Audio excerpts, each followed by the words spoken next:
మానస సరోవర్ యాత్ర ప్లాన్ చేస్తున్నారా? నమ్మకంగా సేఫ్ గా మీ కలల మానస సరోవర్ యాత్రని ట్రావెల్ టర్న్స్ తో నిజం చేసుకోండి. మరిన్ని వివరాలకు ఈ నెంబర్కు కాల్ చేయండి.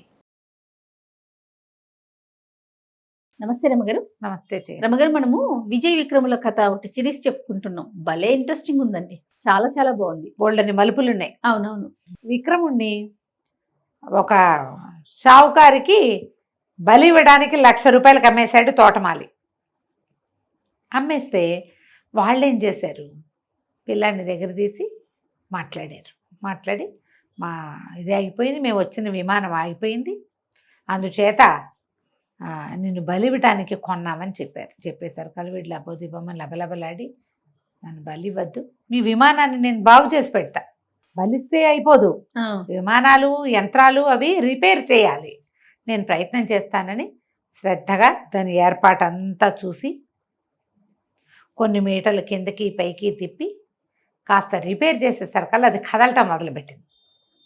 వాళ్ళు ఆ 1,00,000 వదిలేసుకుని ఈ అబ్బాయిని కూడా వదిలిపెట్టి, బాబు వెళ్ళిపో, అనవసరంగా నిన్ను బలిచ్చేవాళ్ళము, నీ వల్ల రిపేర్ ఎట్లా చేయాలో కూడా తెలిసింది మాకు, వాళ్ళకి ఏంటి ఇంత పిల్లలు ఉంటే వాళ్ళని దగ్గర కూర్చోబెట్టుకుని చూపించాడు, ఇది నొక్కాలి, ఇది లాగాలి, దీనివల్ల ఇది కదులుతోంది, ఇది సరి చేస్తే అది సరిపోతుంది, గ్రీజ్ పెడితే కూడా సరిపోతాయి ఒక్కొక్కసారి పెద్ద పెద్ద ప్రాబ్లమ్స్. దాంతో వాళ్ళు విక్రముడిని వదిలిపెట్టేశాడు. ఆ విక్రముడు కూడా చిచ్చి వీటితో ఉండకూడదు, డబ్బుల కోసం చూసుకుని వృధాగా నా ప్రాణాలు తీయటానికి చేశాడే మోసకాడు, వాళ్ళతో వెళ్ళి వాళ్ళకి పనుంది అని చెప్పి నన్ను పంపించేశాడు, చచ్చినా ఇంకా తోటమాలి దగ్గరికి వెళ్ళకూడదు, సరే అన్నయ్య ఎలా ఉంటే అలా ఉంటాడు, నేను ఇక్కడి నుంచి వెళ్ళిపోతానని తోటమాలిని వదిలిపెట్టేసి వెళ్ళిపోయాడు.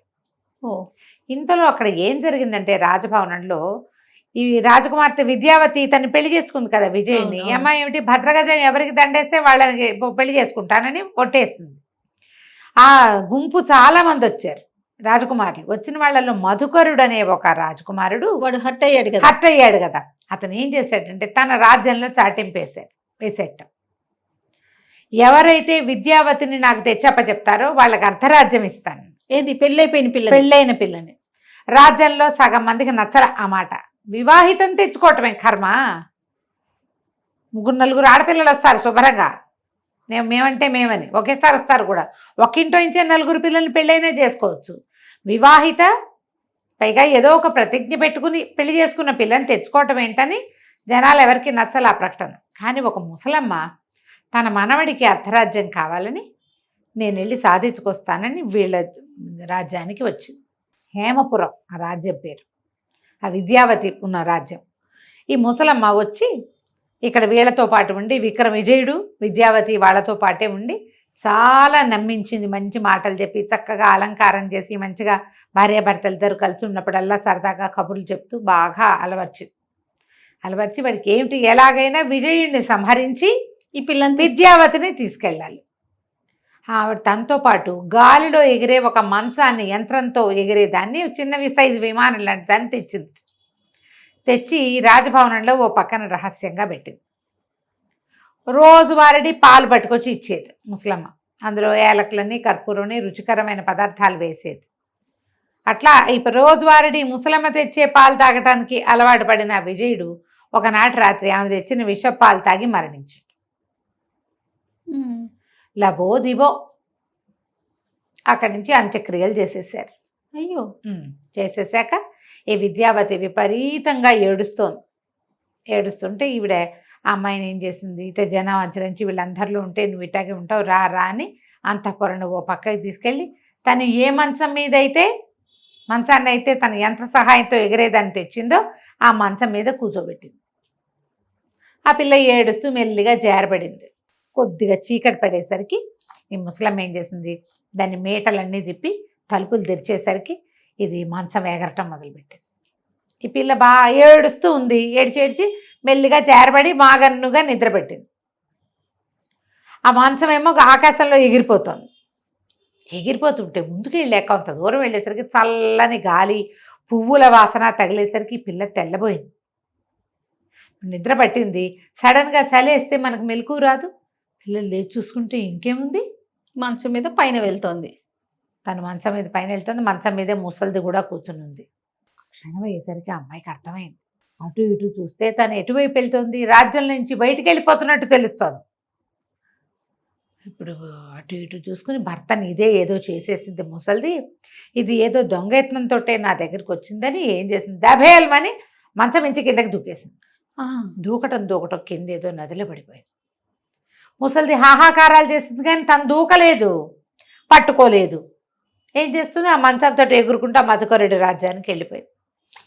ఈ పిల్ల ఇట్లా నదిలో దూకేసింది అనేసరికి అతను చాలా చింతించాడు. రాజ్యంలో అందరూ చెప్పారు పతివ్రతగా ఉంటారు ఆడవాళ్ళు, ఇట్లాంటి పని చేయకూడదు అని. అయ్యో అక్కడైనా బతకనిచ్చాను కాదే, మొగుడు పోయాడు, ఇది అయిపోయింది. దాంతో ఏం చేయలేక ఊరుకున్నాడు. మధుకరుడు ఒప్పుకొని ఊరుకున్నాడు. ఇంకేం జరగల. ఆ అమ్మాయి ఇక్కడ చెరువు ఒడ్డున పడిపోయింది, నదిలో పడింది, కొట్టుకుని నది ఒడ్డుకి కొట్టుకొచ్చింది ఓ పక్కకి. అదే సమయానికి ఈ అబ్బాయి విక్రముడు ఈ తోటమాలి దగ్గర నుంచి వెళ్ళిపోతూ అటు ఇటు ఏదో చిన్న పొన్న పనులు చేసుకుంటూ అదే రాజ్యంలో ఉన్నాడు. ఈ రాజ్యపు పొలిమేరల దగ్గరికి వచ్చేసరికల్లా కాస్త మంచినీళ్ళు తాగుదామని నదిలోకి దిగితే నది ఒడ్డు నుంచి కొట్టుకొచ్చి విద్యావతి కనపడింది. అయ్యో ఎవరో స్త్రీ ఉందని తను గబగబా వెళ్ళి చూస్తే రాజ ఆభరణాలు అవి చీర అవి చూస్తే ఎవరో రాజకన్యలాగా ఉంది. ఆమెను బయటికి లాక్కొచ్చాడు, గట్టు మీదకి ఓ పక్కకి తీసుకొచ్చి అడిగాడు, ఎవరమ్మా ఏమిటి అంటే ఆవిడ వాళ్ళ ఏడ్చి నేనేం చేయను, కొద్ది రోజుల క్రితమే నా వివాహం అయింది, నేను రాజకుమార్తెని, నా పేరు విద్యావతి, విజయుడని నా భర్త చాలా అద్భుతమైన వాడు, అతను నవ్వితే రత్నాలు రాలుతాయి. అడిగాడు, ఏడిస్తే కన్నీళ్ళు గారితే ముత్యాలు రాలుతాయా అన్నాడు.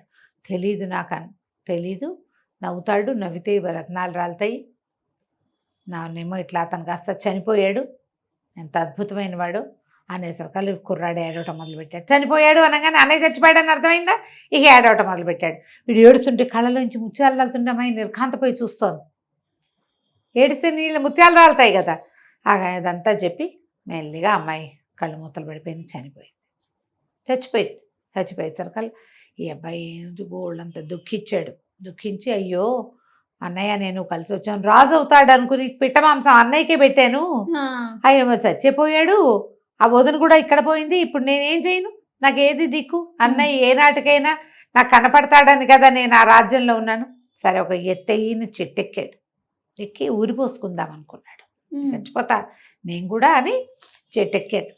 ఎక్కేసరికల్లా కింద నుంచి ఎవరో ఒక ముసలమ్మ కేకలు పెట్టింది, బాబు చెట్టు మీదకి దిగు, ఆత్మహత్య మహాపాపం, కిందకి రా నీకు ఒక మంచి మాట చెప్తానని వేసేసరికల్లా పైకి అర్థం కాల, ఎవరో పిలుస్తున్నారని దిగితే ఎందుకు నాయన చెట్టు ఎక్కావో, ఊరిపోసుకోబోతున్నావు, ఏం చేస్తున్నావు, ఎందుకు చేస్తున్నావు, నవ్వ యువకుడులా ఉన్నావు, చిన్నపిల్లాడివి, ఈ వయసులో నీకు మరణం ఏమిటి నాయన అనేసరికల్లా ఈ అబ్బాయి బాగా దుఃఖించి ఏం చేయము, లేక కలిగాం మా అమ్మకి, మమ్మల్ని ఏమో మా పెంతల్లి ఇట్లా చేసింది, మా అన్నయ్య చనిపోయాడు, వదిన కూడా ఇప్పుడే చనిపోయింది, నేను కూడా చచ్చిపోతాను, ఇంకెందుకు ఇక్కడ ఉండటం అంతే అనేసరికల్లా ఆవిడంది, నాయన ఆత్మహత్య మహాపాపం, చచ్చిపోయిన వాళ్ళని బతికించే ఒక మంత్రం చెప్తా నీకు, నాతో రా అని చెప్పి ఇతన్ని వెంబడ పెట్టుకుని తీసుకెళ్తే ఒక పర్ణశాల లాంటి దాంట్లోకి వెళ్తే అక్కడ ఒక ముని ఒక ఆయన మరణించి పడున్నాడు.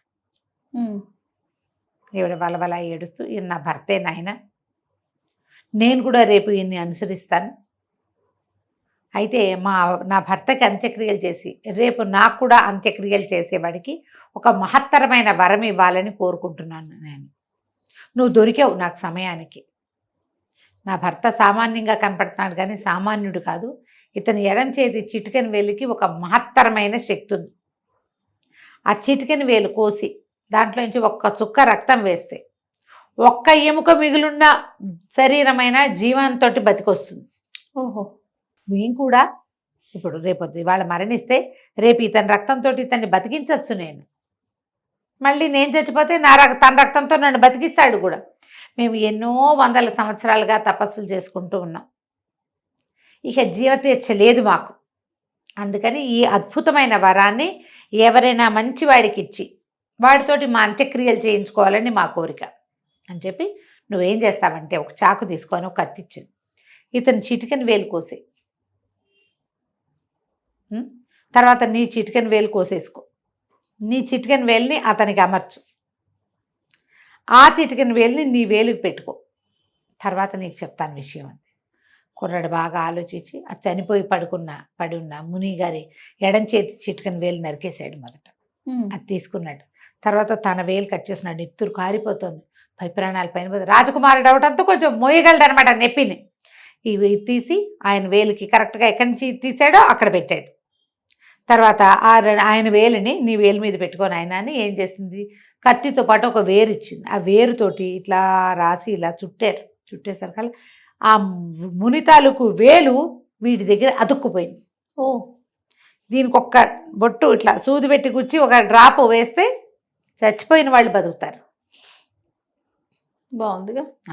అక్కడి నుంచి ఏం చేసింది, ఆయన నా భర్తకు అంత్యక్రియలు చేద్దాం పట్టు అంటే కుర్రాడు ఏం చేశాడు, బయటికి వెళ్ళి ఒక చీటి పేర్చి ఈ మునిగారి శవాన్ని మోసుకెళ్ళి అక్కడ పెట్టి దాని మీద నదికి పోయి శుభ్రంగా స్నానం చేసి వచ్చి సరే ఆమె చీతి వెలిగించి మర్నాడు ఉదయం అస్థి సంచయనం కూడా చేసి తన నదిలో కలిపాడు. ఆవిడ చాలా సంతోషించి, నాయన ఇవో రాజ్యం పొలిమేరలే కదా, మీ అన్నయ్యని ఎక్కడ దహనం చేశారో నీకు తెలుసుంటుంది కదా రాజకుమారుని, పద అక్కడికి వెళ్దామని. ఇతను ఆవిడ ఇద్దరూ కలిసి వెళ్ళారు. వెళ్తే రాజుగారి శ్మశానం దాకా వెళ్ళి శ్మశానంలో వాళ్ళని కనుక్కున్నారు. ఎక్కడ మొన్న కొత్త రాజుగారు యువరాణి భర్తని దహనం చేశారు బోర్డు అది పెట్టుంది. ఈ కుర్రాడు వేలికి ఒక చిన్న ఘాటు పెట్టి నెత్తురు ఆ మట్టి మీద వేస్తే అక్కడున్న ఆ వాట్లలోంచి చిన్న చిన్న అవశేషాలు మిగులుతాయి. 2 రోజులు కూడా కాలేదు, ఒక్క రోజేగా అయ్యింది. అవును. లేచి కూర్చున్నాడు విజయుడు. తమ్ముడిని చూసి కావలేసుకున్నాడు. ఏమిట్రా నాయన నువ్వు ఇక్కడ ఉన్నావు, ఎక్కడికి వచ్చావు, నేను ఎక్కడన్నా నువ్వు ఎక్కడున్నావు, ఇదేమిటి ఇక్కడ ఉన్నాం మనం అంటే జరిగిందంతా చెప్పాడు. చెప్పిన తర్వాత ఇక విద్యావతి మరణించింది, ఆమె జోలు లేదు వీళ్ళకి. అయ్యో, ఇక ఈ బతికొచ్చిన దీంట్లో అది మర్చిపోయారు. అక్కడి నుంచి మర్నాడు ఏమైంది, ఆ ముసలమ్మతో కలిసి ఆవిడ దీనికి వచ్చారు, ఆశ్రమానికి వస్తే మర్నాడు ఆమె మరణించింది. అన్నదమ్ములు ఇద్దరూ కలిసి దహన సంస్కారాలు చేశారు. చేసిన తర్వాత ఇంక అక్కడి నుంచి బయలుదేరి వెళ్ళిపోయారు. వీళ్ళు వెళ్ళగా కొంత దూరంలో వెళ్ళిన తర్వాత ఒక చందనపు వృక్షాలన్న ఒక వనంలోకి ప్రవేశించారు. ఓ గంధపు చెట్టు, చందనపు వృక్షం అంటే గంధపు చెట్టు, ఆ గంధపు చెట్టు కింద విశ్రాంతిగా పడుకున్నారు. ఆ గంధపు చెట్టు మీద ఒక రాజహంసల జంట గూడు కట్టుకుని ఉన్నాయి. వీళ్ళకి పక్షి భాష తెలుసు కానీ పక్షులు లేవు, గూట్లో పిల్లలు ఉన్నాయి. ఓహో. వీళ్ళ గంధపు చెట్టు పక్కన పడుకుంటే ఇంతలో ఏమైంది, అక్కడ ఒక పెద్ద మహాసర్పం ఒకటి ఉండేది. అది గుడ్లుని కానీ పిల్లల్ని కానీ తినేసేది. దానికి ఆహారం దొరికితే దొరికినట్టు, ఎప్పుడైనా దొరకకపోతే పైకెక్కి చూసి ఏముందో తినేసేది. పాము ఇట్లా పైకి వెళ్తుంటే పిల్లలు అమ్మో అమ్మో అమ్మ అమ్మ అని పిలిచినాయి. భయం వేస్తోంది అని వీళ్ళకి వినపడింది. మామూలుగా పక్షి కూతలుగా భావిస్తే పక్షి కూతలే, అదే పట్టించుకునేవాళ్ళు కాదు. అక్కడి నుంచి విజయుడు ఏం చేశాడు, రయ్యమని లేచి ఆ పైకెక్కుతున్న పాముని 2 ముక్కలుగా కొట్టేశాడు. తెగి పడిపోయింది పాము. పక్షి కూతలు మానేసినాయి. వీళ్ళిద్దరూ పక్కన పడుకొని నిద్రపోయారు. ఆ రాజహంసలకి ఇప్పటికి ఎంత కాలంగానో ఆ గంధపు చెట్టు మీద గూడుంది, పిల్లలు బతకటం లేదు వాటికి. ఓకే. ఏ పూట సాయంత్రం వచ్చేసరికి గుడ్లు ఉంటాయా లేదా భయమే, పిల్లలు ఉంటాయా లేదా భయమే. ఈసారి గుడ్లు పిల్లలయ్యాయి, పిల్లలు ఉంటాయో ఉండవో తెలీదు. అవి తిరిగి వచ్చేసరికల్లా పిల్లలు సురక్షితంగా ఉండేసరికి పిల్లలిద్దరూ అవి 2 పిల్లలు 3 పిల్లలు 3 వాళ్ళు ఆ పిల్లలు అడిగినాయి, మీకు మేమే మొదటి సంతానమా, మాకంటే ముందు పిల్లలు పుట్టారా అని అడిగితే ఇప్పటిదాకా పుట్టలేదు, ఇప్పుడే మొదటి సంతానం మీరు అని చెప్పేసరికల్లా ఆ పిల్లలు ఏమన్నాయంటే, అయితే మీరు కృతజ్ఞతలు చెప్పాల్సిన వాడు ఒక రాజకుమారుడి కింద పడుకున్నాడు, ఒక మహాసర్పం, ఆ సర్పాన్ని అతను చంపేశాడు, మమ్మల్ని రక్షించాడు, ఇక మాకే బాధ లేదు, మీకు కొన్నాళ్ళు పోయాక మాకు రెక్కలు పుట్టుగా వచ్చాక మీరు మమ్మల్ని ఎగిరించవచ్చు అనేసరికి రాజహంసలు ఆశ్చర్యపోయింది. 2 దిగొచ్చి ఈ రాజకుమారులు ఇద్దరు పడుకున్న చోట కూర్చుని ఏడవటం మొదలుపెట్టాయి. విపరీతంగా శోకించింది. రాజకుమారులు ఇద్దరు లేచారు.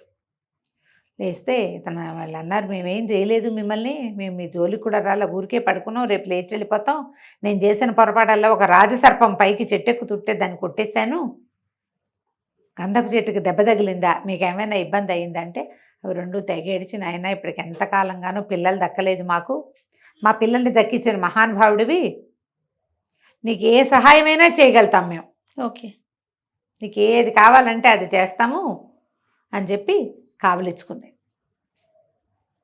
కావలిచ్చుకుని ఎంతో సంతోషంగా వాళ్ళతో పాటు గడిపినాయి. ఇంత మటుకు విన్నాం కదా, ఎంత టర్న్ వచ్చింది కథలో. అవును, నెక్స్ట్ టర్న్ ఏంటో మళ్ళీ మనం రెండో భాగంలో, తర్వాత భాగంలో విందాం. తప్పకుండా రమ్య గారు. నమస్తే. నమస్తే.